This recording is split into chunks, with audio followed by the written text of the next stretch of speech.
요즘에 사단의 나라에서 가장 잘 팔리는 무기가 있다라고 그럽니다.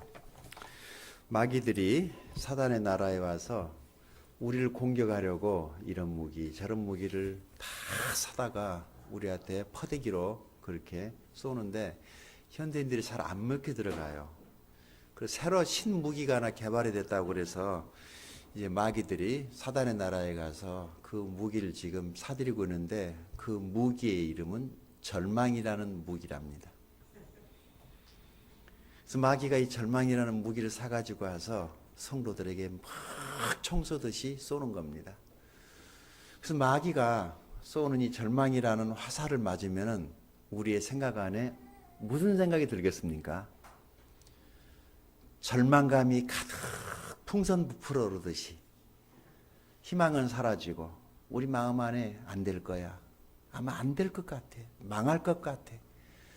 그래서 이 절망감에 사로잡혀서 절망이라는 그 감옥 안에 우리를 가둬서 아무것도 하지 못하게 하는 것입니다. 사단은 영적 존재이기 때문에 우리가 지금 하나님께서 우리 각자에게 부여하신 어마어마한 능력들이 우리에게 있습니다. 믿으시면 아멘 하세요. 아담에게 주셨던 온 에덴을 다스리고 지킬 수 있는 그 어마어마한 능력을 특별한 사람에게만 준 게 아니라 모든 사람에게 하나님은 다 똑같이 주셨어요. 하나님은 모든 사람을 사랑하시기 때문에 모든 사람에게 다 그 능력을 주셨는데 다만 그것을 얼마나 꺼내 쓰고 가느냐 이 차이만 있을 뿐이에요. 이 절망감에 사로잡히게 되면은 하나님께서 저와 여러분에게 주신 좋은 에너지들, 이 건강한 에너지들, 하나님을 위해서 주를 위해서, 다른 사람을 위해서, 우리 가족을 위해서 쓸 수 있는 이 건강한 에너지를 아주 불필요한 데다가 다 쓰게 만들어 버립니다. 인생은 그러라고 하나님께서 이 세상에 보낸 것이 아닙니다. 우리는 하나님을 위해서 살아야 됩니다. 하나님을 위해서 살아야 됩니다. 하나님을 위해서 사는 것이 행복입니다. 사람들이 이 절망감이라고 하는 것 때문에 절망의 감옥에 갇혀서 아무것도 하지 못하고 움츠러들고 있습니다. 새해가 밝았지만 불과 일주일이 지나고 나니까 그 아침 해가 떠오르는 걸 보면서 그 불타올랐던 그 신념, 희망, 꿈은 어디로 금세 사라지고 눈에 보이는 현실 때문에 벌써 절망감으로 얼굴이 시커먼 것 같습니다. 지난주만 하더라도 좀 뭔가 좀 될 것 같았고 지난주만 같은 2015년도에는 뭔가 좀 될 것 같았는데 일주일 지나고 나니까 도로 그 모습 그대로입니다. 어떻게 해야 될까? 오늘은 신년 들어서 두 번째 맞이하는 주일날 저와 여러분에게 필요한 것은 희망이지 않을까? 이 절망을 쫓아내는 것은 희망입니다. 우리가 새로운 희망을 붙잡고 희망을 발견하고 그 희망 가운데 선다면 절망은 우리에게서 물러가게 될 줄로 믿습니다. 근데 이 희망이 어디에 있을까? 희망이 어디에 있을까요? 정치하는 사람들에게 희망이 있을까요? 대통령에게 희망이 있는 것일까요? 같이 사는 남편이나 아내에게 희망이 있는 것일까요? 우리 자녀들에게 있는 것일까요? 도대체 그 희망이 어디에 있을까? 희망은 하나님 말씀 안에 있습니다. 희망은 하나님 말씀 안에 있습니다. 저도 인생이고 목사지만은 저도 사람인지라 자꾸 낙심이 돼요. 자꾸 낙심이 되지만 그렇지만 하나님 말씀을 보면은 어디서 새 힘이 나는지 하나님의 말씀을 보면은 힘이 나더라고요. 다시 도전해 봐야지. 다시 시작해 봐야지. 그래, 할 수 있을 거야 라고 하는 이 희망이 하나님 말씀 안에 있습니다. 하나님 말씀 안에 희망이 있습니다. 다시 말해서 하나님이 우리에게 희망입니다. 하나님은 자기 아들 예수님을 우리를 위해서 보내주셨습니다. 그 예수님을 마음에 품은 자는 하나님의 자녀들입니다. 사실 그 자체가 행복이에요. 내가 예수를 믿어서 구원받았다라고 하면은 그것 자체가 행복이에요. 물질은 있으면 좋고 없으면 말고 그것이 우리의 행불행의 조건은 될 수가 없습니다. 내가 예수 믿고 구원받았다면 그것은 행복이에요. 어제 우리 형님 네오의 형님이 계셨는데 하나님께서 그를 불러 취하신 지 벌써 18년 돼서 18주년 추도 예배를 하러 형수님 집에 갔더니 와, 우리 집안, 우리 형님네 가족들 뭐 한 30명이 와글와글 그 좁은 집에 앉을 자리가 없이 있는데 그걸 딱 보는 순간에 아유, 이게 교회구나 그런 생각이 들더라. 우리 교회보다 더 많네. 사람들이요 그렇게 우리 그 5 자녀를 두고 형님이 가셨는데 벌써들 다 커가지고 뭐 며느리, 사위, 손주들 뭐 친족들이 모였는데 금방 30명이 이렇게 모였습니다. 제가 그걸 보면서 참 우리 형님 그 살아생전에 이제 뭐 있었던 좋은 이야기들을 좀 가족들한테 이렇게 한마디씩 하라고 그랬더니 살아있을 때 아빠가 그 남기고 간 좋은 기억들을 자녀들이 이렇게 말을 한마디씩 이렇게 하는 걸 보면서 참 하나님께 제가 감사하는 시간을 가졌습니다. 그런데 제가 가족들에게 목사로서 또 작은 아빠로 가서 메시지를 해야 되는데 어떤 메시지를 해야 될까? 우리 형님이 이 땅에 와서 최고로 잘한 일은 우리 형님이 예수를 믿었다는 겁니다. 내가 그 얘기를 해줬습니다. 너희 아빠가 내게는 형님인데 너희들의 아빠가 이 땅에 사는 동안 가장 훌륭한 선택, 가장 잘한 일이 하나가 있는데 그것은 예수를 믿고 구원받았다. 교회 집사님으로 한동안에는 알코올 중독에 모든 사람들이 다 포기했던 사람이에요. 가족들도 포기하고 모든 사람들이 다 포기했던 우리 형님. 거의 뭐 그냥 그 알코올 중독에 그 버림받을 뻔한 그런 형님을 어느 날 하나님께서 제게 용기 주셔서 제가 형님에게 복음을 전했어요. 하나님께서 그 마음을 열어주셔서 예수 믿고 구원받고 그리고 이제 회개하고 돌아가셔서 그 가족들을 그렇게도 핍박을 했는데 예수 믿는다고 밖에다가 다 내 쫓아 세워서 이 추운 겨울날에 식구들 밖에서 떨게 만들고 그렇게 독한 형이 회개하고 예수를 믿었습니다. 그리고 하나님의 교회 집사가 돼서 쫙 교회 청소 다 하고 차량 봉사 다 하고 교회 부서진 데 다 고치고 다니고 그렇게 교회에서 신실한 일꾼으로 섬기시다가 갑자기 교통사고로 돌아가셨는데 저는 형님에 대한 좋은 추억들 기억들 참 많이 있지만 우리 형님이 예수를 믿고 구원받았다라고 하는 것 제가 생각해도 우리 형님이 최고로 잘한 일이 바로 그것인 것 같습니다. 그러면서 제 마음 안에 들려오는 소리가 있었어요. 나도 예수 믿고 구원받았잖아요. 이게 내 인생의 최고로 잘한 일이다.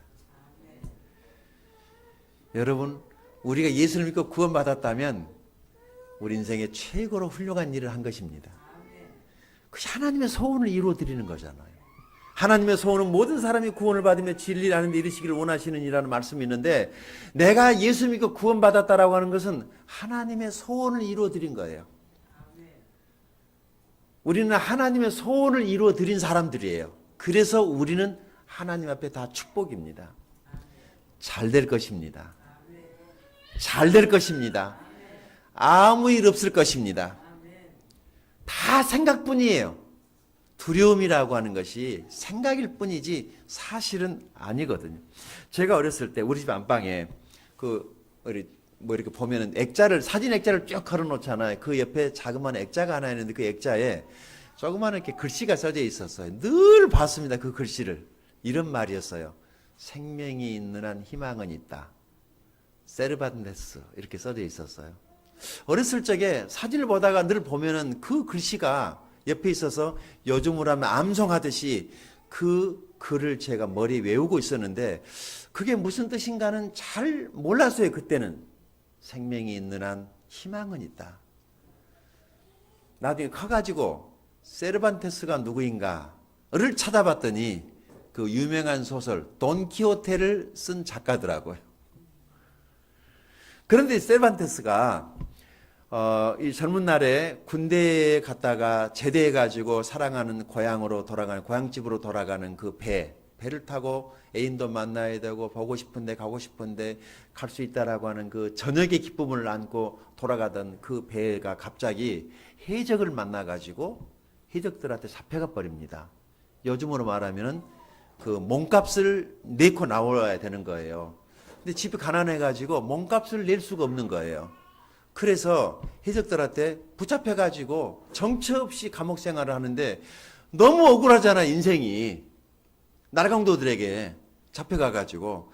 그래서 하여간 몇 번인가를 도망치려고 했는데 도망치려고 할 때마다 잡혀가지고 얻어맞고 다시 또 수감돼가지고 그렇게 해서 수년을 그곳에 있다가 어떻게 해가지고 그가 이제 결국에 풀려 나오긴 합니다. 그런데 아마 그때 그 감옥 생활을 하면서 그의 마음속 깊숙이 자기가 아직 살아있기 때문에 포기하기는 이르다라고 하는 생각을 한 거죠. 여러분, 살아있다는 것은 희망이 있습니다. 살아있는 우리들에게 필요한 것은 희망입니다. 오늘 우리들에게 필요한 것은 희망입니다. 희망. 왜 사회주의가 몰락을 하고 왜 공산주의가 몰락을 했냐면, 왜 사회주의가 나쁘고 공산주의가 나쁜 거냐면은 그들은 희망을 갖지 못하게 합니다. 국민들로 하여금. 나라가 다 먹을 것, 나라가 다 필요한 것 줄 거니까 백성들에게서 꿈을 다 뺏어가 버리는 겁니다. 그래서 그들 나라에 사는 사람들은 밥 새끼는 나라가 주니까 먹고 살지만 공산주의가 몰락하지 않았습니까? 사회주의가 몰락하지 않았습니까? 그저 밥 새끼 보장받는 것에 편안하게 빠져 살면은 북한처럼 되는 거죠. 밥은 먹습니다. 그럼 우리에게 필요한 것은 밥이 아니라, 더 좋은 집이 아니라, 더 좋은 명예가 아니라, 더 나은 연봉이 아니라 우리에게 필요한 것이 희망입니다. 희망. 희망이 있어야지 사는 것입니다. 희망. 하나님의 말씀을 보시면서 다시 한번 이 희망을 발견하는 저와 여러분이 될 수 있기를 바랍니다. 오늘 본문은 구원에 대한 이야기는 아니죠. 이스라엘 백성은 지금 구원을 받은 건가요? 구원받지 못한 것인가요? 이 말씀에 나오는 이스라엘 백성들, 여호수아에 나오는 이 백성들은 애굽에서 구원받고 지금 나온 사람들이죠. 모세가 들어가서 그 백성을 데리고 나왔어요. 그러니까 이건 구원 이야기는 아닙니다. 그럼 무슨 이야기죠? 구원받고 난 이후에 성화에 관련된 이야기입니다. 우리가 구원받는 것도 굉장히 힘들고 어려운 일이라는 것 우리가 알죠. 그런데 구원은 받았는데 구원 받고 보니까 또 뭐가 있죠? 우리의 삶의 매일의 삶 속에 성화의 과정 중에 일어나는 우리의 육신이라고 하는 연약함과 싸워야만 하는, 구원받는 것도 힘든 일이지만은 성화는 더 힘든 것 같습니다. 구원받은 거 참 잘한 것 같은데 거기까지면 좋을 것 같아요. 근데 구원받은 이후에 성화라고 하는 것이 있다는 것. 이스라엘 백성이 홍해바다를 건너와 가지고 바로 가나안에 들어갔나요? 안 그러면 40년 동안 광야를 지나갔나요? 이스라엘 백성은 홍해바다를 건너온 이후에 곧바로 축복의 땅 가나안으로 들어간 게 아니라 40년 동안 광야 생활을 했습니다. 유랑을 한 거죠. 이 광야 생활을 이스라엘 백성이 왜 했을까? 성경은 왜 이스라엘 백성이 그 광야를 지나야만 했다고 말하고 있습니까? 아시나요? 우리 예수 믿고 구원받은 사람들이 왜 이 성화의 과정을 지나가야만 하는 것인가를 이스라엘 백성의 40년 광야 훈련을 통해서 발견한 사람은 복이 있는 사람이에요. 우리는 구원이 다라고 생각하면 큰 문제에 빠지게 됩니다. 구원받은 이후에 이 광야를 지나가는 동안에 축복의 땅 가나안 땅에서 살아갈 수 있는 하나님의 사람들로, 축복의 사람들로 준비되는 기간이었어요. 그러니까 훈련되고 준비된 사람들이 가나안 땅에 들어가서 그 축복을 누리며 살 수 있었던 것이지, 우리가 훈련받지 않으면은 예수 믿고 구원받는 것은 한순간에 있는 일이지만은 삶의 축복은 모든 사람들이 다 누리는 것은 아닌 것 같습니다. 어떤 사람들이 하나님의 축복, 가나안의 축복, 영적인 축복을 누리느냐면 광야를 지나가는 동안에 이 훈련을 잘 받은 사람들만이 삶에서 축복을 누리게 됩니다. 지금 모세를 따라서 이스라엘 백성이 애굽에서 나왔어요. 그리고 40년 동안이란 그 긴 시간 동안 그 고난을 인내하며 광야를 지나서 드디어 이제 젖과 꿀이 흐르는 땅, 조그마한 강 하나만 건너면 그 젖과 꿀이 흐르는 땅을 눈앞에 보고 있는 거기에서 모세가 죽습니다. 누보산에 모세가 장사되는 것이죠. 자, 이스라엘 백성들에게 있어서 모세는 절대적인 존재입니다. 자기들을 애굽에서 데리고 나왔죠. 홍해바다를 갈라지게 했죠. 그리고 40년 그 광야를 지나오는 동안에 모세는 정말 지도자로서 온유하고 그 다음에 부드러운 카리스마로 그 백성을 조심스럽게 거기 축복의 땅 가나안 땅까지 데리고 왔습니다. 그런데 모세가 왜 거기서 가나안 땅을 발딛지 못하고 왜 거기서 죽는가는 잘 아시죠? 한 번의 미스테이크. 하나님 말씀에 불순종한 것이 죄가 돼서 너는 여기까지야. 그래서 가나안 땅에 모세가 발을 딛지 못하고 가나안을 바라다만 보고 죽습니다. 자, 이제 모세가 죽었어요. 이 모세를 잃어버린 이스라엘 백성들은 한순간에 애곡하는 것입니다. 가슴이 아팠겠죠. 그러면서 마음 한구석에 이제 어떻게 해야 되나. 지금까지는 모세가 우리를 여기까지 인도해 줬는데 이제 어떻게 살아야 될까라고 하는 이런 절망감 앞에 특별히 모세가 살아있을 때에 후계자를 미리 정해놨었기 때문에 여호수아가 이미 안수를 받은 상태였었고 여호수아에게 이미 신명기서를 보시게 되면은 모세가 수많은 사람들 앞에서 나의 후계자라고 공개적으로 안수하고 기름을 부었기 때문에 후계자는 이미 정해져 있었어요. 그러나 따라오는 백성들 입장에서 봤을 때 과연 여호수아에게 그 리더십을 인정하고 백성들이 따라갈 수 있을까라고 하는 것에 대한 고민도 여호수아에게 있었을 것이고 백성들 입장에서 보면은 과연 여호수아가 모세만큼 우리를 저 땅 가나안 땅 안에까지 데리고 들어갈 수 있을까라고 하는 회의도 있었을 거예요. 그런데 언제까지 그런 모세의 죽음에 슬퍼만 하고 있을 수는 없는 그 상황에 하나님께서 나타나셔서 여호수아에게 말씀하시는 그 내용이 여호수아서 1장 오늘 본문입니다. 새해를 살아가는데 올해 어떻게 살아야 될까? 새롭게 한번 살아보고 싶은데 다시 한번 출발해보고 싶은데 작년이랑 다른 올 한 해를 살아보고 싶은데 어떻게 하는 것이 새로운 삶을 향하여 새로운 출발을 향하여 가려는 사람들의 마음 자세일까? 본문을 보면서 세 가지 교훈을 말씀드리도록 하겠습니다. 첫 번째, 새로운 삶을 향하여 나아가고자 하는 우리에게 요구되는 것 첫 번째, 그것은 하나님의 음성을 들어야 한다는 것입니다. 하나님의 음성. 하나님은 말씀하시고 우리는 말씀하신 하나님의 음성을 들어야만이 새로운 삶을 살 수 있고 하나님의 말씀을 들어야만이 희망이 생기고 하나님의 말씀을 들어야만이 우리는 새로운 일을 할 수가 있습니다. 사람들의 소리에 민감할 필요 없습니다. 사람, 여러분 이 사람 그러면 입이 닫히고 사랑 그러면 입이 열립니다. 한번 해볼까요? 사람. 입이 어떻게 되죠? 닫히죠. 그게 사람이에요. 사람은 우리에게 절망감만 줍니다. 쳐다보면 쳐다볼수록 좋은 게 아니라 처음에는 좋아요. 근데 계속 쳐다보면은 싫어져요. 그게 사람이에요. 사람은 믿음의 대상이 아니라 사랑의 대상이에요. 이제 사랑 그렇게 보십시다. 사랑. 입이 열리나 닫히나요? 예. 사람을 말하면 입이 닫히고 사랑을 말하면 입이 열립니다. 사랑하세요. 사람을 사랑하세요. 믿으려고 하니까 화나는 거예요. 사람은 믿음의 대상이 아니에요. 하나님을 믿어야 되고 사람은 사랑을 해야 되는데 우리는 거꾸로 하는 것 같아요. 사람을 믿으려고 그러니까 내가 너 믿었다가 발등 찍혔다고 그러잖아요.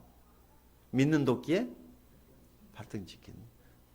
저녁에 집에 가서 주무시기 전에 그 발을 씻으실 때 여러분 발등을 한번 가만히 쳐다보시기 바랍니다. 그 발등에 조끼 자국이 어디서 난 것인가? 한번 생각해 보세요. 누가 찍은 거예요?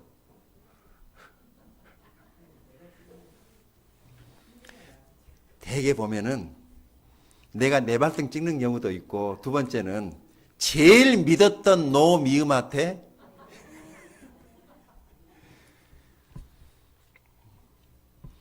하나님을 믿으십시다. 하나님은 절대로 우리 발등 안 찍습니다. 하나님은 절대로 우리 발등 안 찍습니다. 하나님을 믿으십시다. 여호수아에게 하나님이 말씀하십니다. 뭐라고 말씀하십니까? 1절, 2절 같이 읽어보십시다. 시작.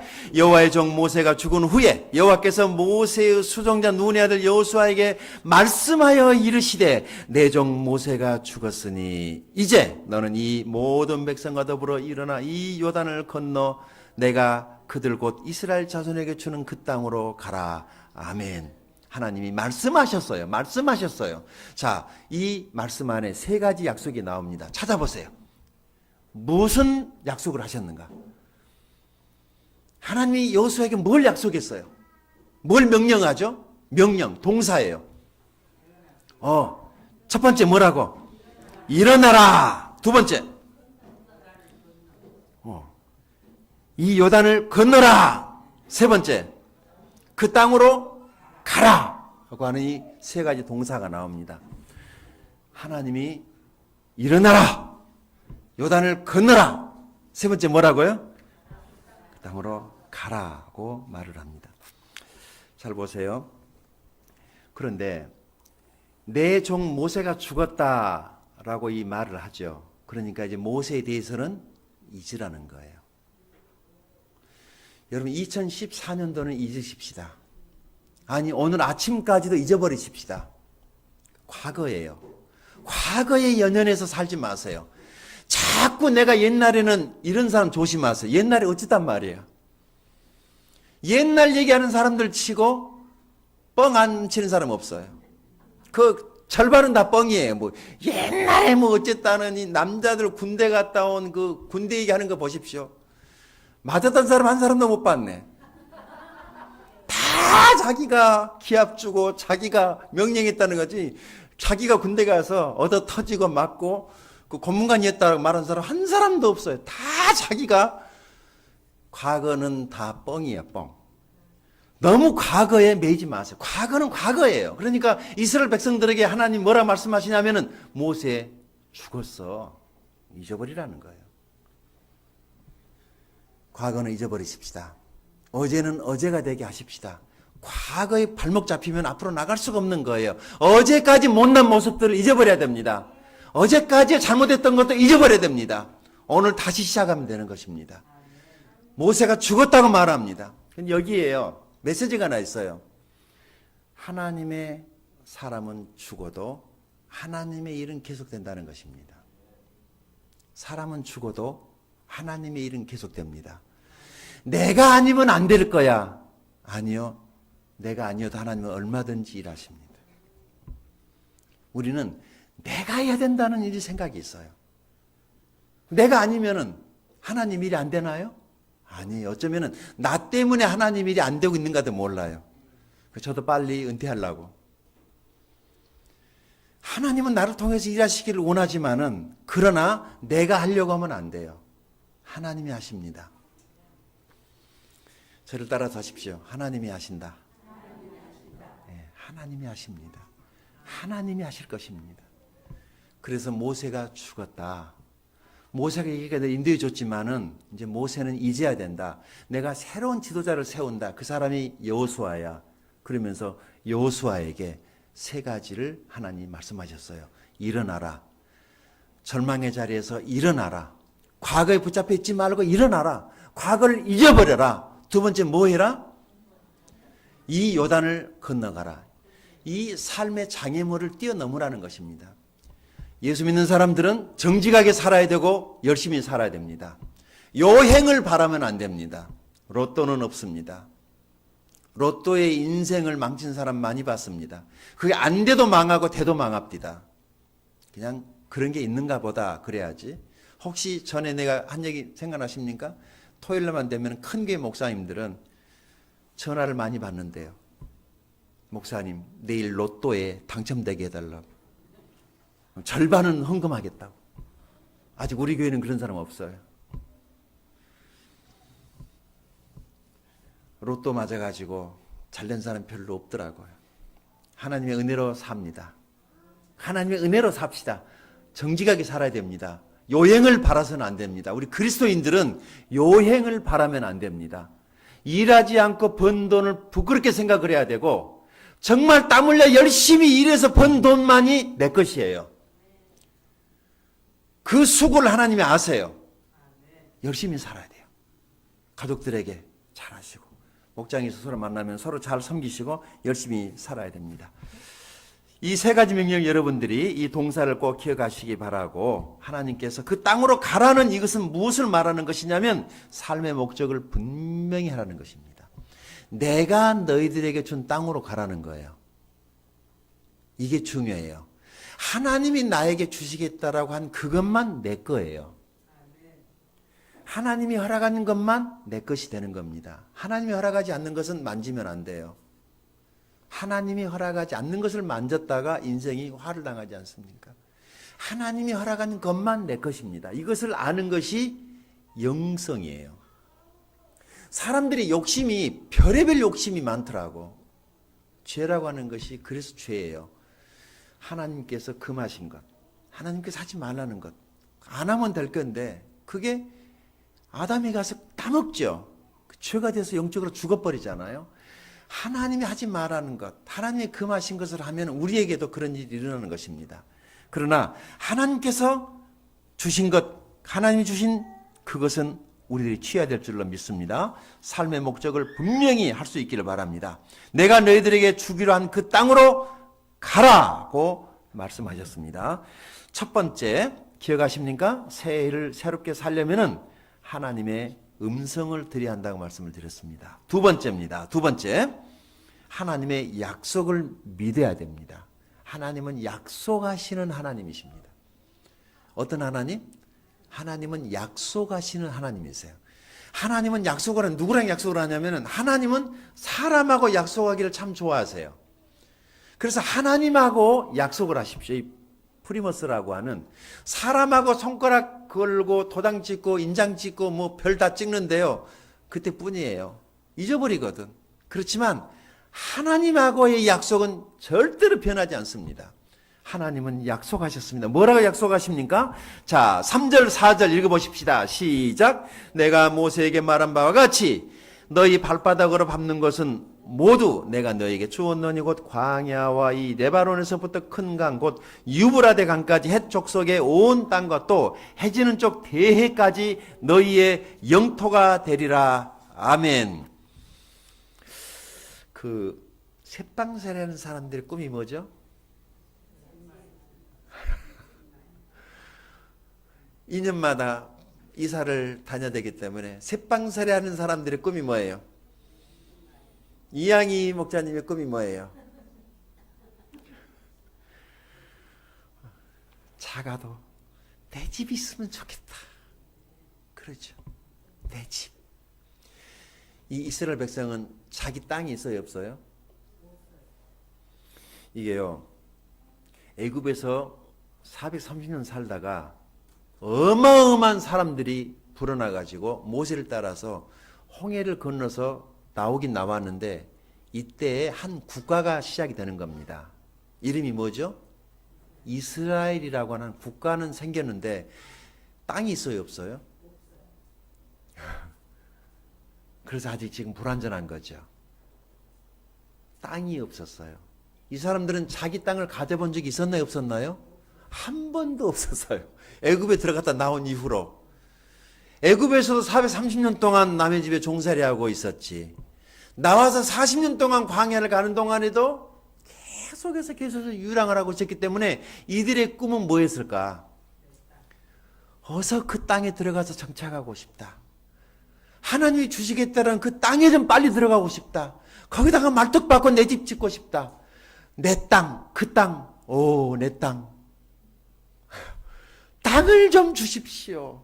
그 땅에 빨리 가기 원합니다. 하나님께서 그 땅을 주시겠다는 거, 안 주시겠다는 거예요. 그래서 그 땅의 영토를, 지도를 하나님이 지금 그려주는 것입니다.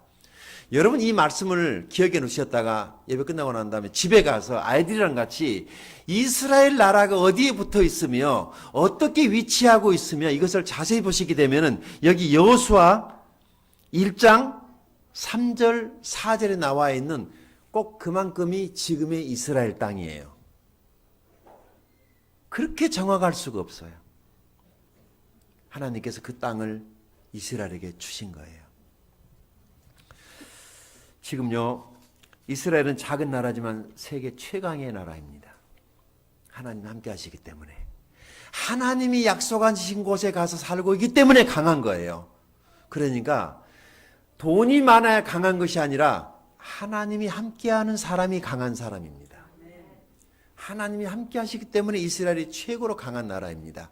예수님을 받아들이지 않고 거절한 것이 죄가 돼가지고 AD 70년에 로마에 의해서 예루살렘 멸망을 당하고 이스라엘 다시 흩어집니다. 이번에는 몇 년 동안 하나님이 이 백성들을 온 세상에 흩어보내냐면은 무려 2000년 동안을 나라 밖에서 살게 하십니다. 그래서 자기 땅은 다른 사람들에게 줘버리고 원래 주인들은 나라 밖에 쫓겨나가서 20년 동안 여기서 천대받고 저기서 천대받으면서 쫓겨다니면서 유랑생활을 하다가 1948년에 다시 하나님이 약속하신 그 땅으로 들어갑니다. 그래서 다시 이스라엘이 국가 독립을 하죠. 유엔에서 인정을 해줍니다. 그래가지고 지금 예루살렘에 다시 이스라엘이 들어가서 정착을 하고 있는데 아직까지 예루살렘이 평안은 없습니다. 그 샬롬이라고 하는 예루살렘이 지금 샬롬의 평안은 오지 않아서 예수님이 오셔야만이 예루살렘의 평화가 올 거예요. 그런데 그 땅에서는 날마다 전쟁이 일어나고 있고 요즘에 지금 두바이 쪽에서 유가가 떨어짐으로 인해서 우리 한국에도 약간 떨어지고는 있는데 사실은 세계 유가는 절반 정도가 떨어졌으니까 우리의 기름값도 어느 정도 떨어져야 되죠. 그런데 올라갈 때는 왜 그리 빨리 올라가고 내려갈 때는 거북이처럼 천천히 모른 척하고 내려가는지 모르겠어요. 이 기름이 나는 것이 바로 중동입니다. 그 전쟁이 왜 일어나냐면은 그 이스라엘 나라 사람들하고 그 아랍계 쪽하고 무슬림하고 전쟁이 나면은 거기에서 기침을 하면 우리는 태풍을 만나는 것입니다. 다 연관이 되어 있는 거예요. 예루살렘하고 이스라엘하고 다 연관이 되어 있는 거예요. 자, 그런데 하나님께서 이 여호수아와 그 백성들에게 그 땅을 주시겠다고 약속을 하셨습니다. 오늘 그 교회가 얼마나 큰 교회인가 하는 것은 그 교회의 성도들의 숫자, 헌금이 얼마나 많으냐, 땅을 얼마나 많이 가지고 있느냐가 아니고 그 교회가 얼마나 많은 세계의 국가를 품고 기도하는가에 달려 있다고 그래요. 저는 우리 교회가 세계 모든 나라를 품고 기도하는 교회가 될 수 있기 바랍니다. 지금은 9개 목장이지만 우리 교회가 적어도 12개 이상의 목장이 돼서 거기 선교사를 후원하고 돕는다면 결코 적은 교회는 아닐 것입니다. 나중에 250개 국가를 섬기는 목장이 250개가 되면 온 세계 나라를 다 섬기는 교회가 될 수 있습니다. 제가 이 말씀을 준비하다가 문득 고아의 아버지라고 불리우는 조지 물러가 생각이 났습니다. 조지 물러 선생님이, 목사님이 고아원을 세워서 가난하고 불쌍한 전쟁 고아들을 먹이려고 큰 고아 시설을 설계도를 만들어 가지고 요즘으로 하면 구청이죠. 구청에 가가지고 이 사회복지시설을 허가를 해 주십시오라고 신청서를 넣었더니 구청 직원이 그러면 건물은 그렇게 지내다 셈치고 그 고아들은 어떻게 먹이실랍니까? 도대체 누가 그 고아들을 후원합니까? 라고 물어봤더니 뮬러가 주머니에서 성경책을 펴가지고 마태복음 28장 19, 20절을 착 펴가지고 보여주면서 여기 하나님이 나와 함께 하시겠다고 약속하셨으니까 하나님이 후원자입니다. 나는 이 말씀을 믿습니다. 하나님이 우리 고아들을 먹일 것입니다. 허락해 주십시오. 이것만큼 확실한 약속이 어디 있습니까? 구청 직원이 예수 믿는 사람이었던가 봐요. 당신 같은 믿음을 처음 봤습니다. 하십시오. 라고 허락을 해줬습니다. 나중에 윌러 목사님은 3,000명이 넘는 고아들을 한 번도 한 끼도 굶는 적이 없이 그 고아 시설을 운영했다고 하지 않습니까? 뭘 믿었을까요? 하나님이 나와 함께 하신다라고 하는 이 약속을 믿은 것입니다.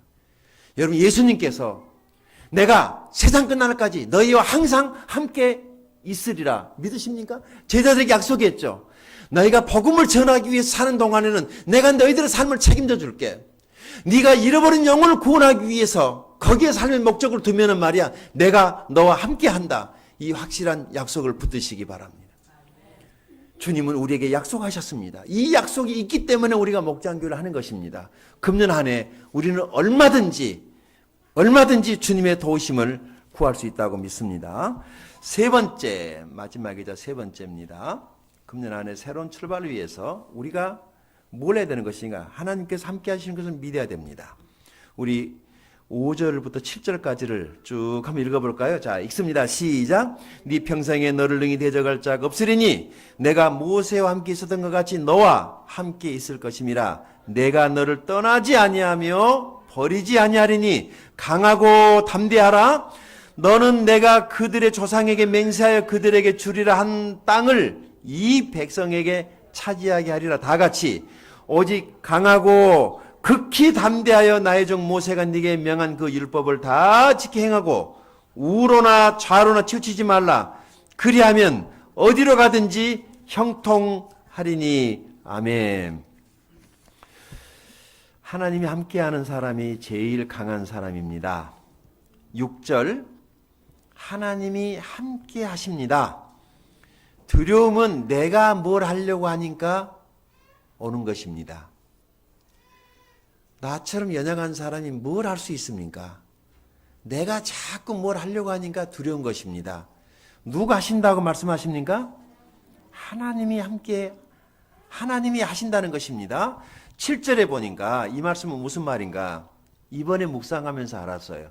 좌로나 우로나 치우치지 말라고 하는 이 말이 쉽게 말하면은 머리 굴리지 말아라, 그 얘기예요. 그럼 원형탈모 생기니까. 우리는 얼마나 머리를 굴리면서 사는지 몰라요. 그런 거 빨리 죽습니다. 뇌가 늙어버려요. 하나님이 하십니다. 저를 따라서 하십시오. 하나님이 하십니다. 하나님이 하십니다. 하나님이 하십니다. 보여줄게요. 자, 보세요. 2절에 약속이 들어있는데 뭐라고 말씀하시냐면은 내가 주는 그 땅으로 가라는 거예요. 누가 주는 땅? 그러면 이스라엘 백성 하는 일이 뭐예요? 가기만 하면 돼. 가기만 하면 돼. 내가 주는 땅으로 가라는 거예요. 그러니까 쓸데없는 짓 하지 말고 하나님이 주시겠다고 한 그곳으로만 가면은 돼요. 이해가 되세요? 내가 그 땅을 주겠다 그랬으니까 어떻게 하면 된다고요? 가면 되래요. 자, 5절 보십시다. 5절. 자, 5절 보시게 되면은 네 평생에 너를 능히 당할 자가 없으리니 내가 모세와 함께 있었던 것 같이 너와 함께 있을 것임이라. 내가 너를 떠나지 아니하며 버리지 아니하리니. 하나님이 내게 오셔서 당신이 나랑 같이 있겠다는 겁니다. 믿습니까? 내가 하나님을 믿는 것이 아니라 주님이 내게 오셔서 나와 함께 하시겠다는 것입니다. 나는 6절에서 은혜를 받았습니다. 강하고 담대하라. 너는 내가 그들의 조상에게 맹세하여 그들에게 주리란 땅을 이 백성에게 차지하게 하리라 하셨는데 하나님께서 내가 그 땅을 차지하게 할 것이다. 네가 싸워가지고 뺏어라, 돈 주고 사라가 아니고 어떻게 하라고요? 내가 그 땅을 너희가 차지할 수 있도록 하게 하마. 할렐루야. 하나님께서 그 땅을 주시겠다는 겁니다. 그럼 이스라엘 백성이 하는 일이 뭡니까? 가면 됩니다. 저를 보세요. 설명해 드릴게. 구원도 하나님이 다 이루어 놨죠. 우리가 멀리서 구원받나요? 하나님이 다 이루어 놓으신 것을 내가 받아들이면 구원이죠. 자, 구원도 그렇게 받았다면 이 땅에서의 삶도 어떻게 살아야 되겠어요? 자꾸 내가 뭐를 한다고 하지 마세요. 그러니까 하고 시험 들고 하고 불평이 나오는 거예요. 하나님이 하십니다. 하나님이 하십니다. 하나님이 하실 것입니다. 우리 옆에 있는 사람에게 하십시다. 하나님이 하십니다. 예, 하나님이 하십니다. 예. 한 번 더 하십시다. 하나님이 하실 것입니다. 하나님이 하실 것입니다. 엄마의 잔소리로 아이들이 변화되는 것이 아니고 하나님이 바꿔주실 것입니다. 하나님이 하실 것입니다. 그냥 믿음으로 가기만 하면 됩니다. 저도 눈 뜨면은요, 꼭 죽을 것 같더라고요. 그런데 지나놓고 보면 하나님이 또 해놓으셨어요. 또 다음 주에는 죽을 것 같더라고요. 근데 보니까 또 아무 일 없었어요. 서점에 가면 절망의 문이라는 책이 있습니다. 어떤 사람이 절망감에 감옥에 갇혀 살다가 정말 저 문을 열면 죽는구나 싶어서 그 문 옆에를 평생 안 가다가 죽기 전에 한 번이라도 도대체 저 문 뒤에가 뭐가 있을까 가서 문을 열어봤더니 아무것도 없었대요. 아무것도 없었대요. 여기 우리가 하나님께서 나와 함께 하시는 것을 경험하려면은 여기 8절 말씀을 우리가 잘 받아들여야 됩니다. 자, 보십시다. 8절입니다. 읽어볼까요? 시작. 이 율법책을 네 입에서 떠나지 말게 하며 주의할 것을 묵상하여 그 안에 기록된 다 지켜 행하라. 그리하면 내 길이 평탄하게 될 것이며 네가 형통하리라. 아멘. 하나님께서 모세와 함께 계셨던 것처럼 여호수아와 함께 계신다고 약속을 하셨고 이 함께 하신 하나님이 저와 여러분과 함께 할 것을 믿습니다. 써놓으십시오. 인간은 변해도 시대는 변해도 하나님은 변하지 않는다. 인간은 변해도 시대는 변해도 하나님은 변하지 않습니다. 하나님의 약속은 변하지 않습니다.